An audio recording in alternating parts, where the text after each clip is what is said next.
Karen took the undead hordes. Hey, what's up everybody, I'm SkyDieRay and welcome to another episode of DnDGreentext. Yeah, just enjoy the video. So guys, as a GM, I just killed my first player. What do you think? Was it your fault, the players, or the games? If you ain't going to post more info, I'm not going to give a fuck. Now go for the TPK.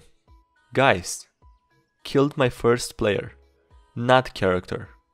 Player. I think he's given all the detail he can. Would this make a good continent to set a campaign in? Depends. Where's the desert region? The Mountain of Doom? The Lost Temple? The main city? The sober village?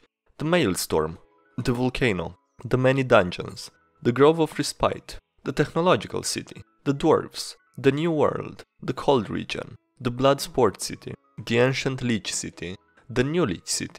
The dreaming god's resting place? The dead god's grave? The bridge to heaven? The hole to hell? The place for trying out published modules? The swamp? The holy city? The vampire slayer? Fox Egypt? The magic academy? I really can't answer without this information. Here we go. The desert region, Mojave. The Mountain of Doom, the Andes. The Lost Temple, New Mexico. The main city, New York City. The sober village, Salt Lake City. The Maelstrom, Florida. The volcano, Mount St. Helen. The many dungeons scattered around the map. The Grove of Respite, Death Valley. The technological city, LA. The dwarves, the Rockies. The new world, Hawaii. The cold region, Wisconsin. The blood sport city, Pittsburgh. The ancient lich city, Salem. The new lich city, San Francisco. The dreaming god's resting place, West Virginia. The dead god's grave, Boston. The bridge to heaven, San Antonio. The hole to hell, Kansas City. The place for trying out published modules, whole Midwest. The swamp, Louisiana. The holy city, Portland. The vampire slayer, Maine. Fox Egypt, Las Vegas. The magic academy, Harvard. Can you answer it now? Here's a classic. Posted it before, but fuck it. Running a very political cloak and dagger campaign where players often have secret agendas. 6 players total. All of them have varying degrees of support for one another's causes, but they're all in the same secret society striving to do good. Players are allowed to, once per game each, go into the other room, the living room, we play in the dining room, and discuss plots and shit. During a courtroom scene, 2 players who aren't directly involved go to talk in secret in the living room. The courtroom scene is going on for a while. It's actually really fun and everyone at the table is super involved. Melodrama all around. Suddenly, we realize the other 2 guys have been gone for like half an hour. I call them, no response. Slightly worried, I go over to the living room. Walk in on them sharing a reefer and playing GTA 4 on my PS3. And that's how it became a 4-player campaign. What, dude? Who does that? I'm sorry, what? They just randomly mid-session decided to walk out and start playing GTA 4 on the guy's console. Excuse me? George. Alright, Jerry, I'm gonna tell them I'm a wizard. Jerry. But George, you're not a wizard, you can't even cast spells. I've always wanted to be a wizard, and besides, it'll help me get the ladies. You don't even know the first thing about wizardry. Kramer slides in. Hey, Jerry, what's going on? George is gonna tell them he's a wizard. That'll help him get the ladies for sure. George toasts his mug to Kramer. Later in that episode. What did I tell you, Jerry? The ladies love a wizard. But you're not a wizard. You can't learn wizardry in a single day. You can if you have the right teacher. I don't care if it's more than Kanan himself. There's no wizard that can teach you how to do magic in 5 hours. What's his name? Whose name? Your beautiful mind wizard tutor? What's his name? What if I want to learn to be a wizard? His name? Yeah, what's his name? Fistovs? What? Fistis? Well, that silence spell seems to be working just fine. Come on, who are you? Mephistopheles? Okay, Mephistopheles. Yeah, my wizard teacher's name is Mephistopheles. George! George, you... Yup. You idiot! You went and... Yup, I did, and you know what? I'm proud of it. I'm a wizard now, and that's that. No, you idiot, you're not a wizard, you're a warlock. Female. Male. How the fuck can you tell that PNG? You humans really piss us off with this. If you actually took the time to be friends with an elf, you'd be able to tell pretty quick, but since you're too busy with living in houses made of dead trees and lasting after other races, let me give you some pointers. Male elves have eyebrows at a different resting angle. Males have a deeper philtrum groove than females. Female elves have shorter ears than males. Female elves have larger penises than males. Party is a group of marines in space, not space marines, just normal old marines. Have to drop onto planet from orbit. Unknown if any hostiles on planet. Player who is pilot wants first plunder rights. Looks at another player and says, "Hell drop?" Other player, excited about first plunder, says, "Hell drop."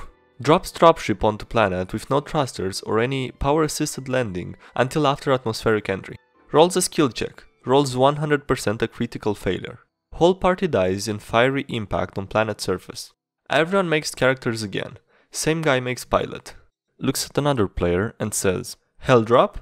Other player stares at him and says, "Hell drop." Rolls a 99% another failure. Party dies in fiery impact on planet. Third round of characters. Someone makes an officer and orders him to enter the planet nice and easy.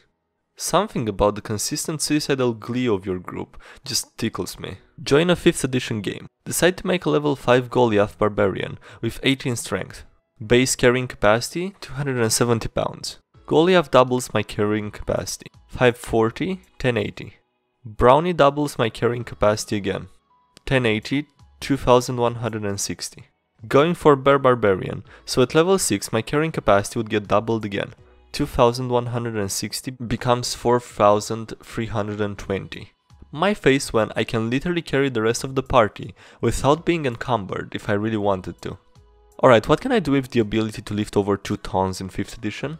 Playing with a character named Totino Di Giorno. Goes by the moniker Red Baron.